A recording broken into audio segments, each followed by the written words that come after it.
We recently took on a dog training client a couple months ago who was trying to run Google Ads on his own and had spent over $22,000 trying to figure out how to make this work for his business. And ultimately, he wasn't profitable, which is why he reached out to us. And I took a look into his Google Ads account, and it was obvious to me why he wasn't very profitable, because the performance was very bad in his Google Ads account. He was getting leads at an average cost of $250 per lead, and his conversion rate was only 2%, meaning for every 100 people who clicked on his ad, only 2% of those people actually gave him their contact details. So what we did was made a few changes to his Google ad, to his funnel, and ultimately over the last 2 months since working with us, we've managed to bring his average lead cost down to $70, and it's still going down each month. So in this video, I'm gonna show you, first I wanna show you inside of his account to show you these metrics so you can see them for yourself, but then I'm gonna show you what we did and what we changed to make this drastic improvement in his performance. So let's get into it. So now we're inside of his Google Ads account, and what we're looking at is the campaign that he ran before working with us. And you can see that this campaign started around the third quarter of 2025 all the way up to the second quarter of 2026. He spent around $22,000 during this time for a total of 87 leads at $250 per lead at a 2% conversion rate. Now we're looking at the campaign that we've built for him. You can see down here that the campaign started right towards the end of March, let's just say the beginning of April, all the way to where we're at today, which is June 9th. And so it's been a little over 2 months. He spent around 12 grand from working with us. And from this 12 grand, we've gotten him 171 leads at $71 per lead, with a conversion rate of 13%. So he went from $250 leads down to 71, and from a 2% conversion rate all the way up to a 13% conversion rate. I wanted to just share this with you to show you that this is proof then that we've really transformed the performance of his Google ad campaign. Now let me dive into how we did that. Sorry to interrupt your video. Give me 15 seconds. We'll get right back to it. If you didn't know already, I own a marketing agency. We work exclusively with dog trainers to help them get more clients, and we've generated millions of dollars in new revenue for dog trainers. So if you want to consider working with us, go ahead and click the link below and we'll see if we're a good fit. Let's get back to the video. So now let's cover the 4 key factors that hurt his results the most and what we did to change that. The first thing is that he was spread too thin. So he had way too many ads created where Google could never collect enough data on any of those given ads to actually determine a winner. The second thing was that he had a shallow testing pool. So he didn't provide Google with enough assets and enough variations for Google to test different combinations and find a winning ad. And the third thing was that he had weak visuals. So he didn't use enough images, and the images he did use were bad. Then lastly, we have a poor landing page. And this is probably what contributed the most to his poor results, was that his landing page was not good, hence the 2% conversion rate. So now let's dive into him being spread too thin. So your campaign's performance is heavily driven by machine learning. The more data you can feed this machine, the better your campaign will perform.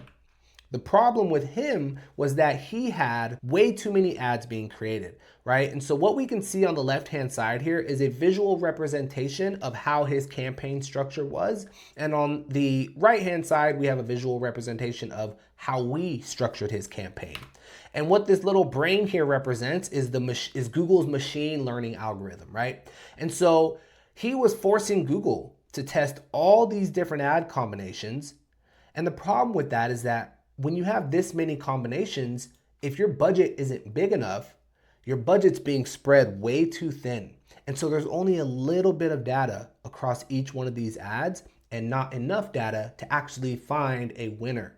Google needs statistical significance. They need some data to know what's working and what's not. So what we did was remove, I think he had 60 ads created. What we did was removed 56 out of those 60 and condensed it down to 4 ads. So now his budget is being allocated much more efficiently, and we're able to collect a lot of data much quicker to determine a winning ad much faster. The next thing is the shallow testing pool. So a big mistake that hurt performance was not providing enough variations for Google to test.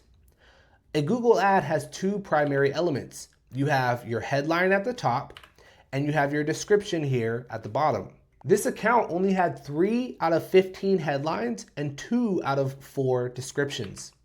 which means the campaign suffered because it severely restricted Google's ability to test. So let me explain. This is an actual screenshot from within his Google Ads account, okay? And what you can see here is there's a bunch of different headlines that you can put. You can put up to 15 different headlines.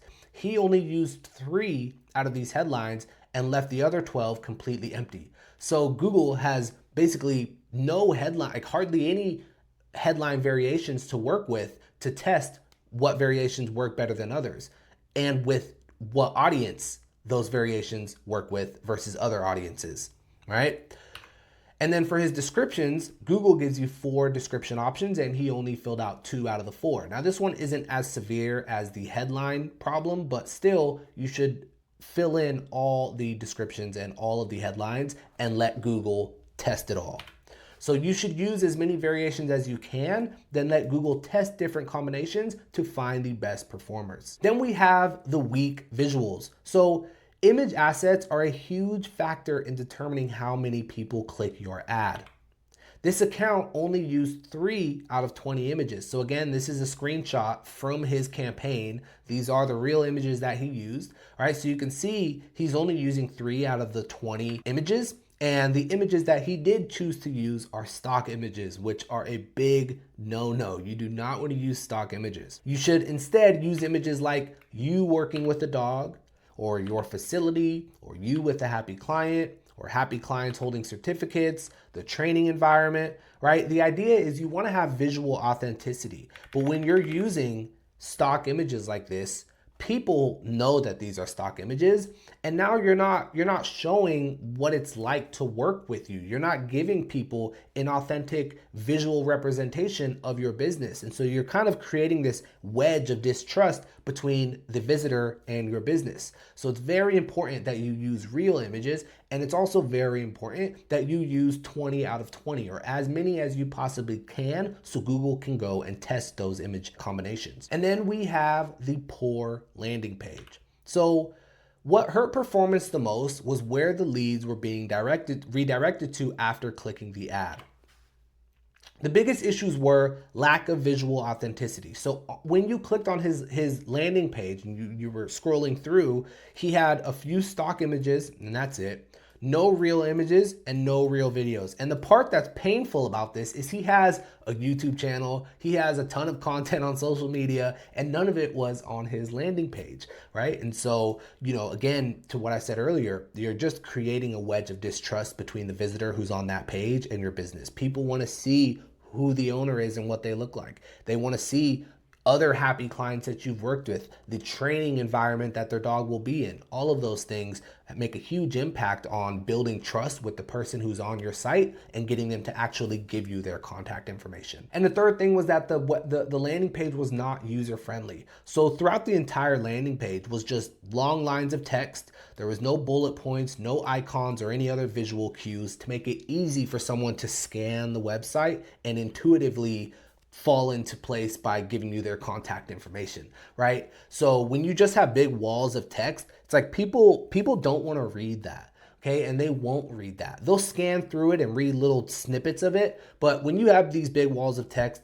very few people actually read it. You're much better off using short sentences, small blocks of text, use bullet points, use icons or visual cues that make it easy for someone to digest what they're looking at without dumping a ton of information on them that they're not going to read anyways. And then lastly, this is a big one. He had no reviews on his landing page. And so this guy had a 4.8 star review rating with 88 reviews on Google, which is great. But these reviews were nowhere to be found on his website. When someone lands on your page, they expect you to say all sorts of awesome things about your business and how you're the best dog trainer, this and that. But they really don't trust you as much as they trust other people who have worked with you that say great things about you. And so when you have case studies, video testimonials, or reviews on Google, put those all over your landing page because that does way more work for you than than just talking about how awesome your business is and how awesome you are. All right. And so this guy had plenty of good videos and images, and none of them were to be found on his landing page. He had plenty of great reviews, and none of them were to be found on his landing page. And so obviously we changed all of these things. We did the opposite. So with his landing page that we created for him, he has great videos on there, great images. He has reviews all over the place. We're not using big lines of text. We're using bullet points and icons and visual cues. And you saw the results for yourself. We took him from a $250 average cost per lead all the way down to $71. And he's only been with us for 2 months, right? So there's an optimization process still happening. I expect us to get him down to $50 per lead, and he'll probably hang out there for a while. He's spending around $200 to